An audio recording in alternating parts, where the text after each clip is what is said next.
Olá, seja bem-vindo, seja bem-vinda, que nosso Mestre Jesus nos abençoe. Iniciamos agora mais um Espiritismo e Educação pela Web Rádio Estação da Luz, programa que tem a finalidade de conversar sobre educação, seja na família, seja na escola, à luz da doutrina espírita, ou seja, através dos princípios da imortalidade da alma, da reencarnação, da formação do homem de bem e assim por diante.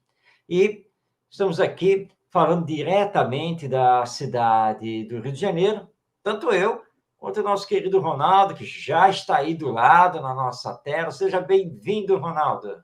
Muita paz, saúde, gratidão mais uma vez, Marcos, e a nossa web rádio aí, com o Tavares, nos oportunizando este momento com todos vocês. Gratidão.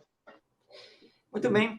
Nós hoje vamos para a terceira parte da conversa em que estamos realizando em torno do comentário de Allan Kardec à questão 917 de O Livro dos Espíritos. Enquanto isso, você está vendo aí, correndo aí na tela, aparecendo, que você pode participar do nosso programa, seja através do WhatsApp, seja através do Facebook ou do YouTube. Basta enviar a sua mensagem e teremos o maior prazer aqui em lhe atender. Né?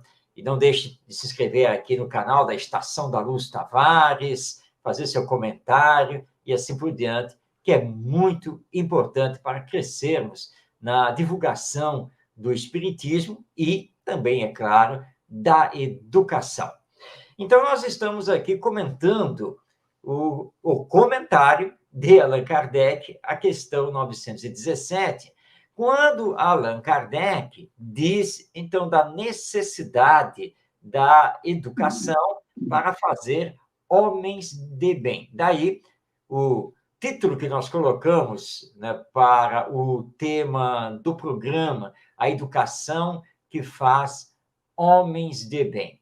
O comentário de Kardec tem 3 parágrafos. Eu e o Ronaldo já comentamos os 2 primeiros e ficamos de fazer o comentário do terceiro e último parágrafo aqui deste texto de Allan Kardec. É isso mesmo, não é, Ronaldo?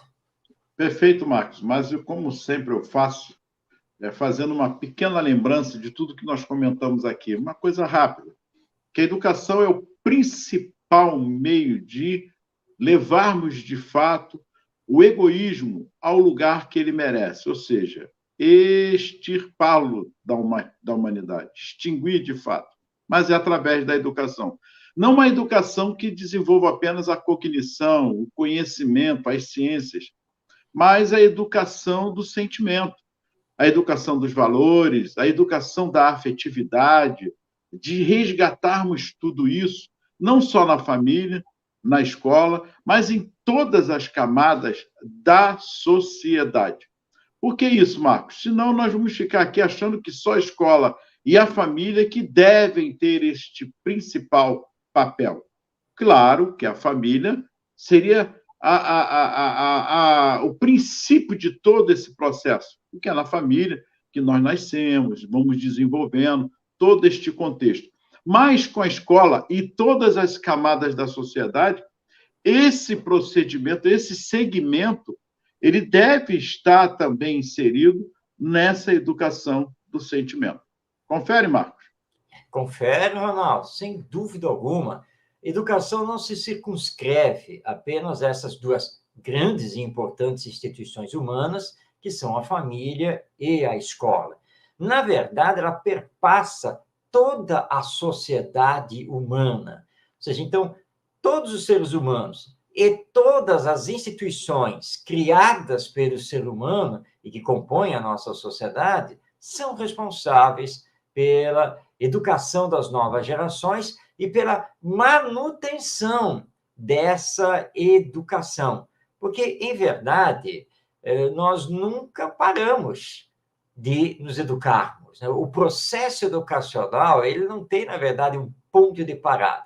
Tem a nível escolar institucionalizado, Ok, tem, porque você faz todo o ensino fundamental, você faz o ensino médio, faz o ensino superior e você para. Ok, você não frequenta mais escola, você não frequenta mais universidade, você está formado. Mas formado do ponto de vista acadêmico, mas mesmo assim, quando você começa a trabalhar e o tempo vai passando, você precisa se atualizar. As tecnologias, né?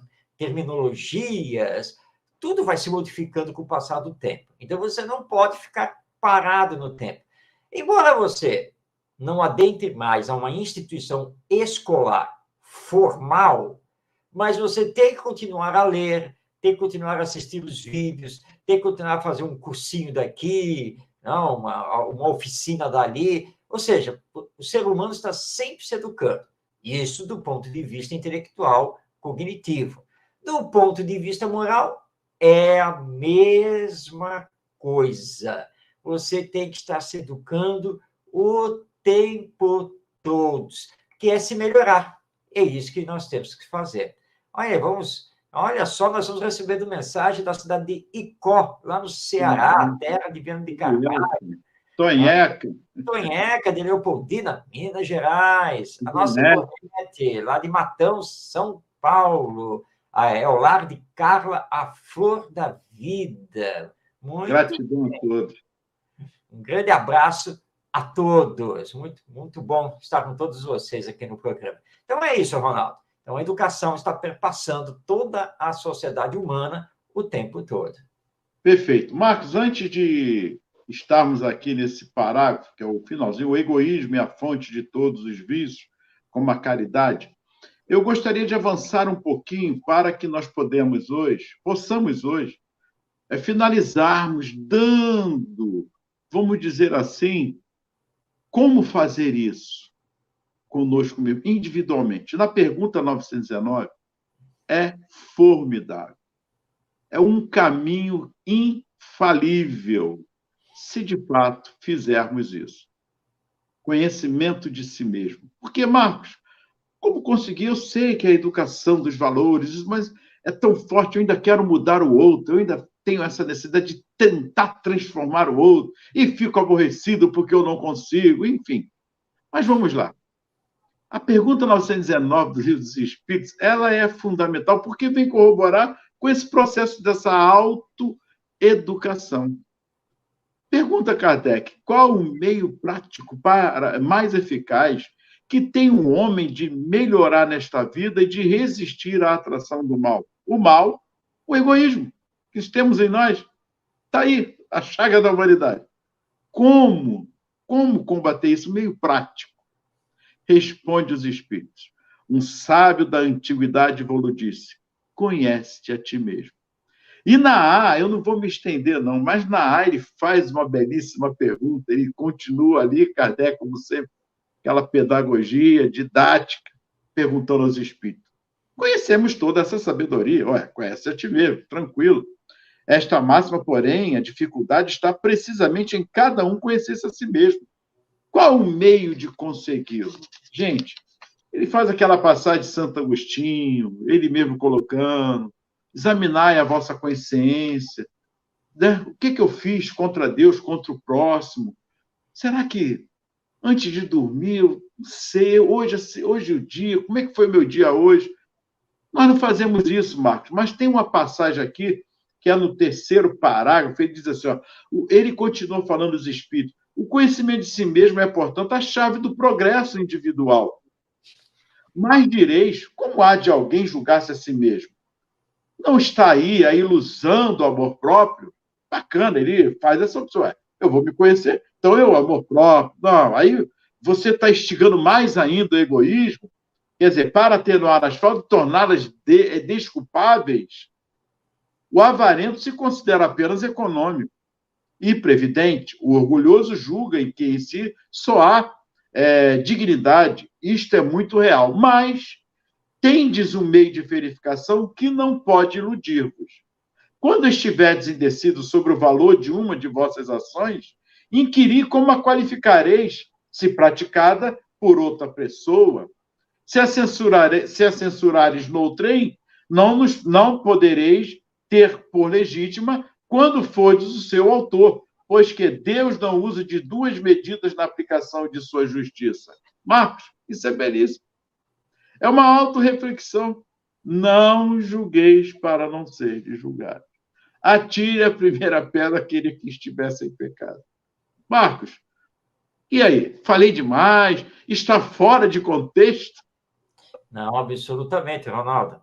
E é interessante essa história do conhece-te a ti mesmo, que a frase, né, ela é dada como se fosse, como se pertencesse, né, a Sócrates. A história, pelo menos é o que se diz, é que a frase não é dele, né? Que, na verdade, lá na Grécia, ele tinha saído de Atenas, ele estava em visita à cidade de Delfos, e que essa frase, conhece-te a ti mesma, ela estaria inscrita no pórtico de entrada da cidade de Delfos, e que Sócrates teria parado, leu, né? Conhece-te a ti mesmo.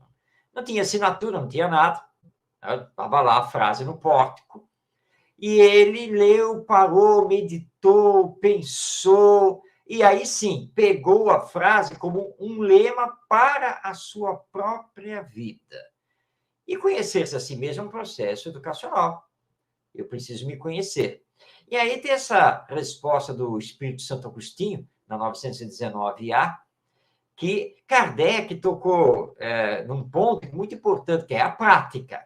Sim, não há como discutir a importância dessa frase, da necessidade do conhece-te a ti mesmo. Mas como fazer isso sem nos enganarmos nesse autoconhecimento?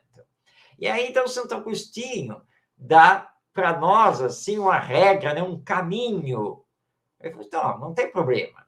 Claro, como vocês são imperfeitos, vocês podem se enganar. Não resta dúvida. É o que ele diz aqui, né? O avarento só vai se considerar previdente e que, portanto, ele está certo. Então, para não ter esse engano, imagina, então, a sua ação, o seu ato, numa outra pessoa, e de preferência numa pessoa que você admira. Tá? Então, imagina. Então, vamos dar um exemplo prático aqui, já que estou eu e o Ronaldo aqui na tela. Tá? Eu tive aí uma determinada ação, mas fiquei em dúvida se eu agi certo ou não. Tá? Bom, como eu vou tirar essa dúvida? Bom, deixa eu imaginar o Ronaldo, meu amigo, fazendo o que eu fiz. Né? Deixa eu imaginar. E aí, então, se eu aprovar, quer dizer, estou aqui na minha mente imaginando o Ronaldo fazendo o que eu fiz. Se eu aprovar, ou seja, se eu gostar, bom, então eu estou certo. Tá tudo ok. Mas se eu não gostar, que aí isso não fica nada bem, né? Então, quer dizer que eu preciso me modificar. Ou seja, a minha ação não foi a correta, não foi a melhor. E ele diz que isso é infalível, você não tem como se enganar nesse julgamento de si mesmo. Então, basta você colocar a sua ação numa outra pessoa e se você aprovaria ou não nessa pessoa. Ronaldo, seria fantástico, maravilhoso que trabalhássemos isso nas escolas, não é? Desde a educação infantil, né? com as crianças e depois os adolescentes e os jovens aprendendo a se colocar no lugar do outro, que é exatamente essa a proposta que o Santo Agostinho está fazendo ao desdobrar o conhece-te a ti mesmo. Calma, meu. Se põe no lugar dele, imagina ele, né? Fazendo isso para você. Você gostaria? Esse é um exercício fantástico de autoeducação e, claro, temos um encontro com a nossa própria espiritualidade, não esquecendo que todos somos espíritos imortais. E aí estaremos combatendo não, né? Você colocou muito bem, Kardec também usa esse termo, nós estaremos destruindo o egoísmo, que é a maior chaga da humanidade. Ou seja, essa questão 919 nos leva a entender, a compreender que educação realmente é processo, né? De dentro para fora. Porque eu posso aprender essas coisas, ok? E isso é um papel, claro, dos educadores. Mas se eu, intimamente, internamente, não me movimentar na minha transformação, não vai adiantar ter o conhecimento. Então, esse exercício é que tem que ser trabalhado o tempo todo. Podemos dar um exemplo aqui, Marcos? Uma vez você contando, vamos repetir, para que possamos compreender se colocar no lugar do outro, que às vezes nós tomamos ações, fazemos coisas que não pensamos no outro. Estamos fazendo, mas enquanto está no outro, machucando o outro, doendo no outro, ferindo, enfim, a gente não está. Mas quando cai a ficha que eu. Lembra? Aquele caso que você conta do rapaz, um amigo, ô, Marco, estou saindo com a menina. Lembra desse caso? Uhum. Claro que está saindo com a menina. Lembra desse caso? Mais ou menos. São muitos casos. Ele está saindo com a menina, mas esquece que tem uma filha. Ah, sim, sim. Sim, sim, sim. É que é a história, né, Ronaldo? Precisamos saber fazer ao outro somente aquilo que desejamos que o outro nos faça. E você colocou bem, muitas vezes nós agimos sem pensar nos outros. Não estamos nem aí. Nós simplesmente vamos fazendo. Está bom para mim, não penso em ninguém. Tanto faz como tanto fez as consequências do que eu realizo, desde que não me atinja. Mas nós esquecemos que atinge os outros. E entre esses outros, tem também os nossos familiares, tem os nossos amigos, né, os nossos entes queridos, os nossos próprios afetos, que acabam, às vezes, sendo atingidos. E não apenas por tabela, como se diz, mas até diretamente mesmo. E aí vem essa coisa. Mas, espera, se eu faço isso com os outros, por que os outros não poderão fazer isso com os meus entes queridos, não é? Foi aquela história que eu falei com o meu colega lá na época do curso técnico, lá no ensino médio, né? Que ele se gabava de ser o grande conquistador das meninas, aquela coisa toda. Falei, olha, tudo bem, mas você tem que lembrar o seguinte, né? Que não é só você que se gaba disso, né? Tem outros, né? Sua esposa é uma mulher, suas filhas são mulheres. Então, os outros, obviamente, vão poder conquistar e vão fazer o que você faz com as outras mulheres, certo? Aí pegou, né? Pegou porque ele virou um leão, né? Ai de quem encostar o dedo nas minhas mulheres, na minha esposa e nas minhas filhas. Isso é interessante, porque você encosta o seu dedo em todas as outras mulheres. Não interessa se são casadas e filhas, seja lá de quem for. Ué, então isso não vale para sua esposa e para suas filhas? Não são mulheres também? E eu realmente o encostei na parede, fazendo ele pensar. Pensa, olha o que você está fazendo. E, claro, tem mais agravantes aí, né? Porque é o desrespeito ao próximo, é o desgaste da energia sexual, sem promover o bem, né, e ser útil, e assim por diante. Mas essa questão de saber se colocar no lugar do outro é imprescindível. Ah, mas sou homem, sabe como é que é? Mas eu não sei, eu também sou homem, mas aí também. Olha, mas quem disse que não pode se controlar? Quem disse que não pode canalizar as energias para desenvolver outras coisas? E é uma questão de respeito ao próximo e respeito a si mesmo. E eu lembro que, uma vez conversando com ele disse assim: olha só, eu vou fazer o seguinte: você vive atropelando os outros aqui dentro do colégio, né? Eu vou passar a lhe atropelar também. Pô, que isso? Que isso, Marcos? Você vai fazer isso? Não é da minha índole. Realmente não é. Mas é para você aprender umas lições e começar a pensar. Porque você não pensa nos outros, né? Você passa por cima, não está nem aí. Eu vou começar a passar por cima de você, vou ver se você vai gostar. Eu mato quem fizer isso. Vai ter que me matar, então. Aí é que eu quero ver como é que vai ficar a situação. Ah, você me dá um nó na cabeça, já não sei mais o que pensar. Ele falava muito isso. E eu dizia, olha, mas é justamente isso, é para pensar. Esse é o processo de educação, né? Da autoeducação. Pensa. Não sai agindo, né? Porque não é, Ronaldo? As pessoas falam assim, mas eu agi sem Pois pensar. é, pois Né? é, mas Jesus deu esse exemplo para nós, Marcos, várias vezes. O que contamina o homem não é o que entra, é o que sai. Você já retratou bem isso aqui, já colocou. É o que está dentro de nós. E ainda estamos numa situação tão egoísta, de uma luta interna ainda, de ainda não acordamos. A humanidade terá ainda muito que passar de fato, por conta das próprias ações, por conta das próprias escolhas. Não é Deus, não é a lei de Deus que está cobrando, é eu que estou ferindo a lei de Deus, é eu que estou indo de encontro a algo que está ferindo a mim e aos outros e aos meus. E eu só me dou conta disso, talvez, por conta de muita luta interna em estar ainda ferindo o outro ou os outros. Estamos aí há mais de 2000 anos, eu estou colocando a partir de Cristo para cá, a não compreender o exemplo de Jesus como mestre que ele coloca. Não é como mestre só, mas principalmente as ações do Cristo. Foram toda a sua vida baseada dentro da lei. E ele diz: eu não vim destruir a lei, eu vim cumpri-la. E nós não, Marcos, com o nosso livre-arbítrio, chamado livre-arbítrio, eu acho que eu posso fazer o que eu quero.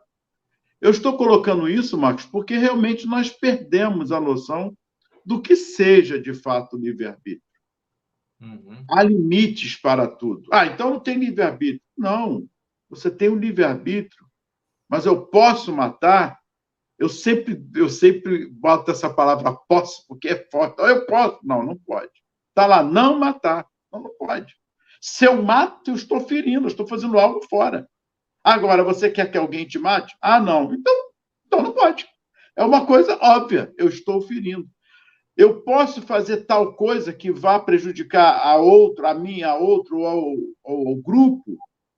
Então não devo fazer. São reflexões, como você disse bem, no não pensar. A filosofia é bom por isso, ela faz pensar. Ela mostra até o que são os sofistas. Eles não estão preocupados com a verdade, mas sim com argumentações. Se colar, colou. O Livro dos Espíritos, Marcos, é a filosofia de vida. O Evangelho é toda ela moral, mas a filosofia de vida é também a moral, porque está ligada a uma coisa a outra, não tem como nós separarmos. A filosofia de vida, uma filosofia espiritualista, espiritual, da moral, há como separar? Eu não vejo dessa forma. Nós temos que entender que o Espiritismo é doutrina filosófica. Por isso, Allan Kardec, logo na primeira página aqui do Livro dos Espíritos, coloca, né, o Livro dos Espíritos, filosofia espiritualista. Porque o Espiritismo é uma visão do espiritualismo, mas uma visão racional, uma visão filosófica dessa nossa realidade espiritual. Então, não tem como separar o espiritismo da filosofia e nem da visão espiritualista sobre a vida. O que nos remete, de forma automática, às questões da ética e da moral. Porque é isso que a filosofia trata. E como nós sabemos que existe a lei divina que tudo rege, aí nós temos aquela discussão entre poder e dever. Mas, como você bem colocou, Ronaldo, não é uma discussão sofística. Né? Vamos ficar aqui. Né? Não, para nós é muito simples. Trazendo aqui Paulo de Tarso. Né? Tudo, em princípio, eu posso, mas nem tudo me convém. Certo? Então, tudo me é lícito, mas nem tudo me convém. Então, vamos lá. Eu posso matar alguém olhando o livre-arbítrio, sem nenhum freio, sem nada, essa liberdade? Poder, pode. Entretanto, existe uma lei. Como existe uma lei, que é a chamada lei divina ou lei natural, você está ferindo a lei. Você lembrou bem, está lá nos 10 mandamentos. Não matarás. Acabou. Isso é regra da lei. É uma lei divina. Você foi lá e matou. Porque você tem o livre-arbítrio. Terá que responder pelas consequências perante a lei divina. Ah, mas então, a lei divina está me cerceando. Não, não. Porque olha só, o que é que disse Paulo? Tudo me é lícito, mas nem tudo me convém, porque tem consequências. Então, eu posso? Sim, até pode. Mas como tem consequências, porque você terá que responder perante a lei divina, você tem que se perguntar, então, agora, devo? Porque poder eu até posso, mas devo? E quando você faz essa segunda pergunta, você entra para o campo de meditar, refletir sobre as consequências. Bom, eu até posso ir lá e matar o outro. Mas se eu fizer isso, vai me acontecer isso, isso, isso. Se não perante a lei humana, mas com certeza perante a lei divina. Então, nesse caso, o que é melhor? O que é melhor? E aí você entrou nesse devo, não devo, e você, claro, vai chegar à conclusão que não deve. E você colocou bem, Ronaldo. Tá, tudo bem. Você quer matar o fulano, você quer matar a fulana. Tá. Você gostaria que eles quisessem lhe matar? E viessem aqui para lhe matar? Não. Então, faça ao outro somente o que você deseja que o outro lhe faça. E aí você trouxe Jesus, porque Jesus é o nosso grande mestre nessas lições. E aí, né, Ronaldo? Lá vai vir alguém aí do campo da educação para dizer, tá vendo? Já estão levando para o lado religioso.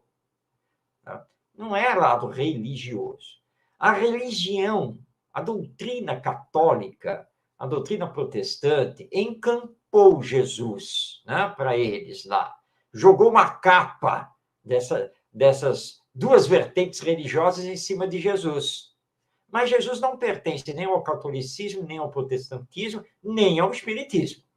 Jesus é o nosso mestre, é o espírito perfeito que já esteve aqui na Terra. Não criou religião nenhuma, a religião é invenção nossa. Na verdade, Jesus é mestre. Mestre é um educador. Então, o que nós estamos aqui, quando trazemos Jesus, nós estamos trazendo o educador, o mestre, que veio nos ensinar exatamente todas essas coisas. Então, o que hoje nós chamamos de empatia, que é o saber se colocar no lugar do outro, necessidade de trabalhar a ética, tudo isso nós já temos desde Jesus e que o Espiritismo veio relembrar, veio reviver com base na alma imortal e na continuidade da vida após a morte. Por isso, o Espiritismo é a única doutrina evolucionista que vai além da evolução biológica, porque também nos mostra a evolução espiritual. E é a única doutrina que faz isso aqui no planeta Terra. E que, portanto, é uma doutrina de educação. E com respeito a todas as demais. Isso é que é importante deixar claro. Se vermos alguém dentro do movimento espírita, dentro da doutrina espírita, falando mal de outro, sai. Não é esse o procedimento, até porque Jesus também deu o maior exemplo disso. Ele só questionava, como é a parte da filosofia, o questionar, o pensar. Ah, nosso pai Abraão, mas Jesus responde, em verdade vos digo que antes que Abraão existisse, eu sou. Sim, é isso aí, Ronaldo. É isso aí. Nós precisamos contextualizar. Isso aí foi só um acidente técnico que aconteceu lá com o Ronaldo. Não se preocupe com isso. Mas já são observações.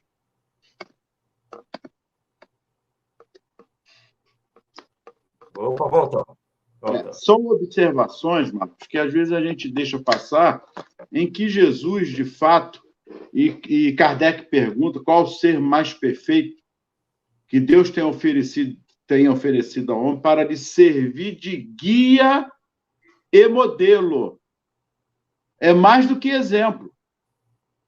é mais do que exemplo, que você vai nos guiar e é um modelo, está ali claro e objetivo. Não há dúvidas.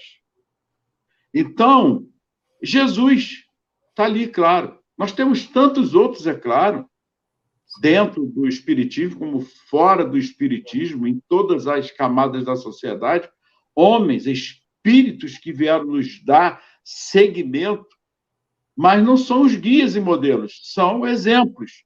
E Jesus é o guia e modelo, de fato, para que possamos compreender o que ele vem pedindo até hoje. E aí entra, Marcos, nesse parágrafo último aqui, que o egoísmo é a fonte de todos os vícios, como a caridade o é de todas as virtudes. Olha que interessante. Está aí. É tudo que nós viemos comentando. Destruir um... Não prossegue, não. Tá bom, perdão. É só sobre essa frase de Kardec nesse momento. Porque, olha só, ele colocou que o egoísmo é a fonte de todos os vícios. Já falamos muito do egoísmo, inclusive nos programas passados, mas como a caridade é a fonte de todas as virtudes. Há uma questão aqui do Livro dos Espíritos que nós temos também que destacar nesse quesito caridade. Afinal de contas, o que é a caridade? Como é que nós vamos entender a caridade que vai combater o egoísmo? E Allan Kardec dirigiu essa pergunta aos espíritos. É a questão 886, quando Kardec pergunta: qual é o verdadeiro sentido da palavra caridade? Como a entende Jesus? Então, Kardec traz Jesus de novo. Tá? Então, como Jesus entendia a caridade? Como é que ele nos ensinou a caridade? Como é que nós temos que entender como é essa caridade que combate o egoísmo? Aí os espíritos responderam: benevolência para com todos, indulgência para com as imperfeições alheias, perdão das ofensas. Então, são três coisas. Então, esse é o verdadeiro significado de caridade. Então, vamos lá. Benevolência para com todos, porque Jesus não fazia distinção entre as pessoas. Ele era bom para todas as pessoas. Então, isso significa ser caridoso. Benevolência para com todos. Ainda, indulgência para com as imperfeições alheias. Indulgência, ou seja, compreensão, tolerância para com as imperfeições que o outro tenha.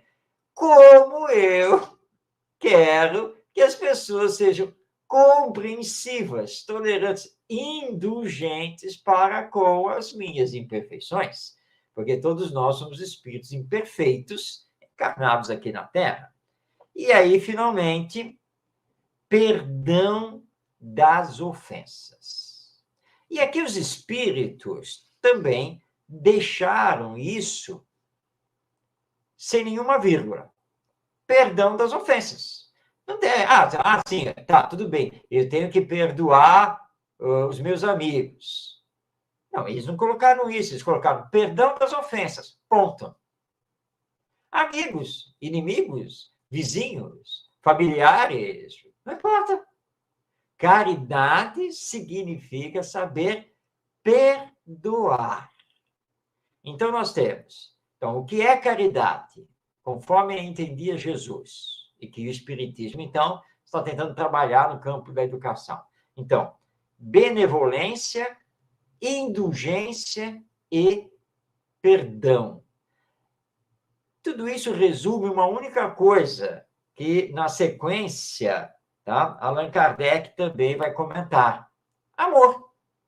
Amai-vos uns aos outros.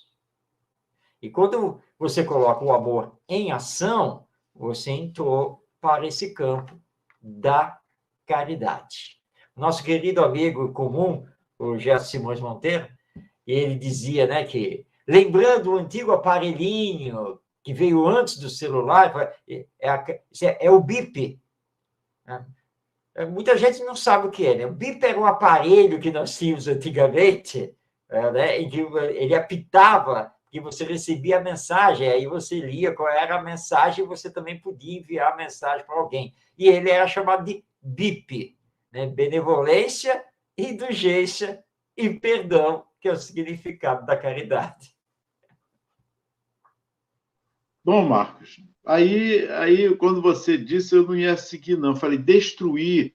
Quando se fala em destruir, parece uma palavra forte, Uhum. mas não tem outro caminho. O egoísmo tem que ser destruído, sim. Senão nós vamos ficar na mesma situação que é destruir o viciado e não o vício.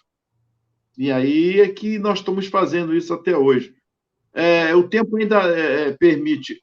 Fala sobre isso, porque a gente acaba sempre fazendo o contrário, não é assim? É verdade, Ronaldo, verdade mesmo. Nós atacamos o viciado, mas não o vício. Nós atacamos o criminoso, mas não as causas que levam ao crime. Quer dizer, as causas estão sempre em segundo plano. No momento, nós não atacamos as causas. Em educação, por exemplo, aqui a nível assim, escolar, o que acontece? Todos nós somos individualidades e cada um com a sua personalidade. E, além disso, cada um com o seu ritmo de aprendizagem. Quem falava muito sobre isso é a nossa querida Adalgisa Balieiro, educadora espírita lá de Ribeirão Preto, São Paulo, e ela que criou a escola interativa. E ela disse, gente, olha, hoje o que acontece? Sala de aula, 40 alunos. O professor ensina de um único jeito para os 40 alunos. Aplica uma prova igual para os 40 alunos. E exige que eles tenham determinada média, tudo isso sem levar em conta individualidade, personalidade, ritmo de aprendizagem, situação social, nada. Ou seja, porque aquele ensino, né, de massa, pura e simplesmente. Mas não adianta. Aliás, um pedreiro sabe que não pode ser feito assim, falando aqui de massa, né? Ele tem uma parede, mas parte dessa parede está com umidade, está com infiltração. Ora, qual é o pedreiro que não sabe que tem que descascar tudo, ele lá impermeabilizar tudo direitinho para depois passar a massa em toda a parede e entrar com a tinta? Porque se ele não fizer isso, não adianta ele simplesmente jogar uma massa nova e entrar com a tinta. Porque aquela parte em que tem a umidade, né, rapidamente vai acabar com a massa e a nova massa e a nova tinta. Então, ele sabe que tem que arrumar a parede, preparar a parede, para aí sim poder amassar e poder pintar. Ora, cada parede tem a sua história, tem os seus problemas, pode ter uma rachadura, aí vai por aí afora. Nós somos individualidades. A criança é um espírito reencarnado que está trazendo as suas experiências e aprendizados do passado. Cada criança tem as suas necessidades. Então, nós temos que levar isso em conta. Como são individualidades, cada um tem seu ritmo de aprendizagem. Lembrando aqui o Albert Einstein, esse grande físico, autor da teoria da relatividade. Aliás, essa é uma história muito conhecida, que na época, hoje aqui no Brasil seria o ensino fundamental, né? Que ele só levava bomba em matemática. E alguém vai, Einstein levava bomba em matemática no colégio? É verdade. Mas vai se tornar o grande físico que todos nós conhecemos. Como pode ser uma coisa dessas? É porque o professor, lá na época, não levava em consideração o gênio que ele era. E aí ele não conseguia acompanhar aquela didática, aquele método que o professor utilizava para ensinar matemática, ele já estava além. E eu costumo também recordar, Ronaldo, o exemplo do grande compositor clássico Tchaikovsky. Quando Tchaikovsky estava no Conservatório de Música, estudante, o professor tinha apresentado para eles um tema de Chopin, Frédéric Chopin, outro grande compositor. E fez o seguinte: bom, amanhã, cada um aqui tem que apresentar uma variação sobre esse tema de Chopin. E vamos ver se vocês vão conseguir fazer isso.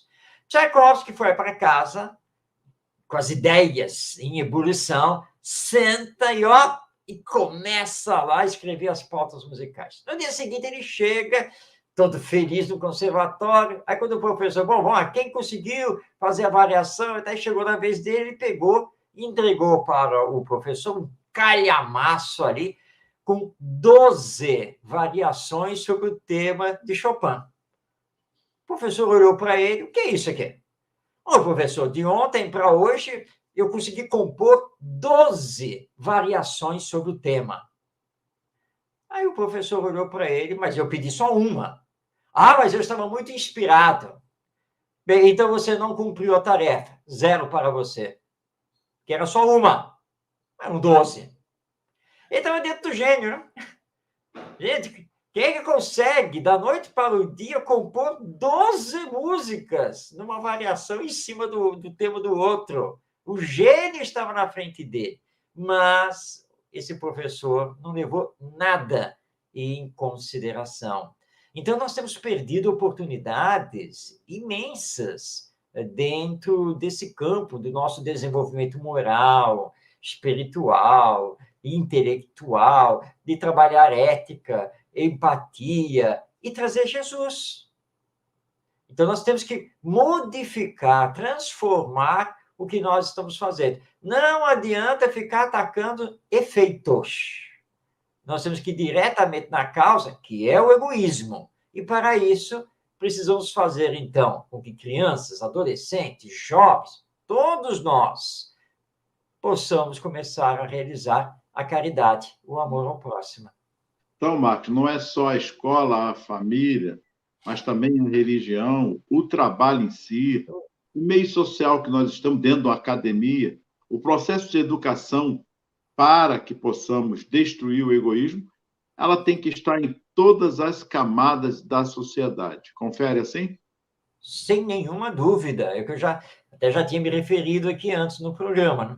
Todas as instituições humanas, em todos os meios sociais. Então, família, escola, aí você lembrou aí os templos religiosos, todos eles, academias, clubes, empresas, organizações não governamentais, as entidades públicas, governamentais, todas as instituições humanas têm que estar envolvidas nesse processo de destruir o egoísmo. Nós tivemos agora, recente, um caso de uma má educação, um ato de egoísmo, se desculpou e tudo, claro, mas foi o caso do auxiliar lá que acabou agredindo um jogador do Flamengo. É um exemplo que nós estamos falando aqui. Se desculpou, notoriamente, mas o efeito já estava, as consequências, como nós estamos sempre falando, não poderia ser diferente, ele foi mandado embora. Então, está aí um exemplo que nós estamos falando. Então, todas as camadas da sociedade, ainda que eu discorde de alguma coisa, não aceite, e seja em que posição for, em que situação for, ainda que eu não aceite, porque eu não sou obrigado a aceitar, mas eu tenho a obrigação de respeitar, assim como eu quero que alguém não aceite também o que eu esteja falando, ou fazendo, ou o que eu seja, mas me respeite da mesma maneira. E aí é que ele continua a dizer: destruir um é desenvolver a outra. Tal deve ser o alvo de todos os esforços do homem, se quiser assegurar a sua felicidade neste mundo, tanto quanto no futuro. Olha que interessante. Neste mundo e no futuro. Marcos, é muito profundo. É mais do que matéria só. É a parte espiritual, está aqui bem clara para todos nós. Esse é o espiritismo, não é, Ronaldo? Ao anunciar que todos nós somos almas ou espíritos imortais e que a vida continua depois da morte. Por isso, o espiritismo, a nível educacional, propõe que a educação realize, sim, a preparação para a vida, mas não apenas a vida material, mas a vida espiritual, de onde viemos e para onde retornaremos. Então, nós temos que fazer essa preparação, e foi por isso que o nosso querido Herculano Pires, esse grande educador, jornalista, escritor espírita, lançou o livro tenebroso pelo título, Educação para a Morte. Ai, Deus me livre, não vou ler essa obra. Educação para a Morte? Mas a morte para nós espíritas não é aquele ser caveroso com foice ali na mão, prontinho para decepar a nossa cabeça e nos levar ou para o céu ou para o inferno. Não é nada disso.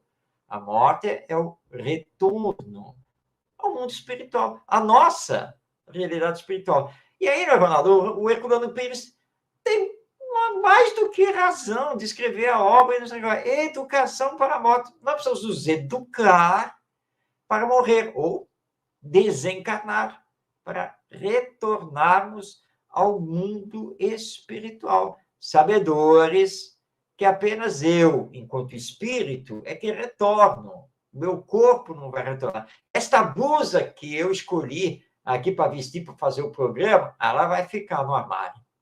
Não vai me acompanhar, porque esta blusa é material. Eu, espírito, não vou usar blusa, mas não confeccionada de um tecido material.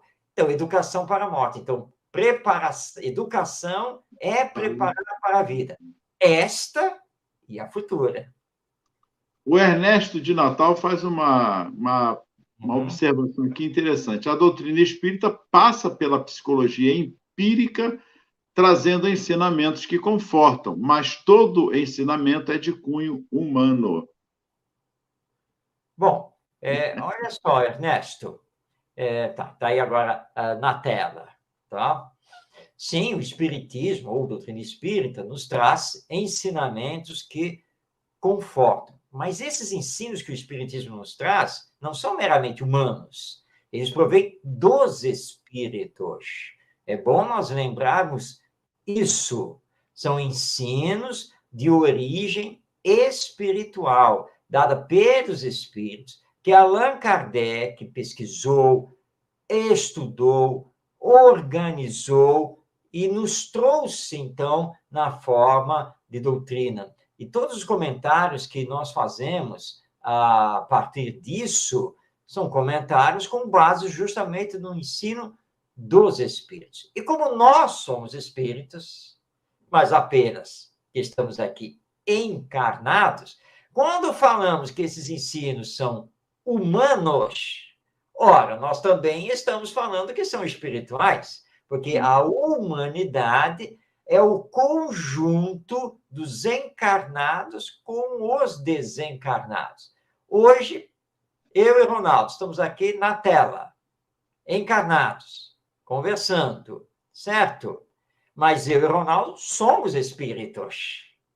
Amanhã, eu e Ronaldo estaremos em outra tela, né? No mundo espiritual. E aí vocês serão espíritos. Não, nós vamos continuar espíritos. Porque, ora, nós somos espíritos encarnados, ora, nós somos espíritos desencarnados, vivendo no mundo espiritual. Então, né, Ronaldo, nós podemos dizer que tudo é humano. Tudo é. Agora, a visão desse humano pode ser uma visão materialista ou uma visão espiritualista, que é justamente a visão do espiritismo. Então, o que você quer dizer é que eu não tenho um espírito, eu sou o espírito. Isso, na mosca, Ana. Você é espírito, eu sou o espírito. Todos nós somos espíritas. Marcos, então o egoísmo está intrinsecamente ligado, ali fechado com o materialismo.